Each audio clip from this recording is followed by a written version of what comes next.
Az irodának az alapvető feladata, hogy egyrészt segítse az egyetemi hallgatóit, egyrészt a beilleszkedésükben, itt létükben, tanulmányaikban, másrészt pedig célcsoportunk a végzős hallgatók is, tehát őket igyekszünk felkészíteni a munkaerőpiaci elhelyezkedésükre. Gyakorlatilag bármilyen kérdésre fordulnak hozzánk a hallgatók, az ő igényeiket, illetve kéréseiket maradéktalanul kielégítsük.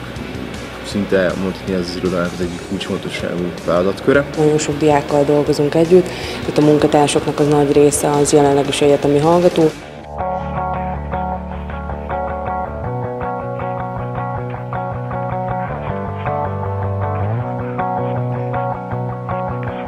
Foglalkozunk tanulmányokhoz kapcsolódó tanácsadásokkal, szolgáltatásokkal. Vannak olyan felmerülő kérdések, amikre leginkább egy személyes tanácsadás keretében kaphat választ valaki.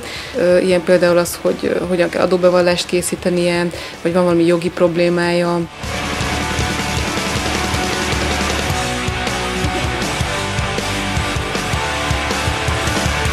A gimiseknek azért ajánlom a tanácsadásokat, mert szerintem nincs olyan probléma, amiben ne tudnánk a segítségükre lenni. Pályaválasztási kiállításokra ki szoktunk vinni karriertesztet, ami egy kicsit ilyen játékosabb formában tud nekik abban segíteni, hogy biztosan jó szakban gondolkodnak-e, jó irányba mennek-e tovább. Jöjjenek nyugodtan.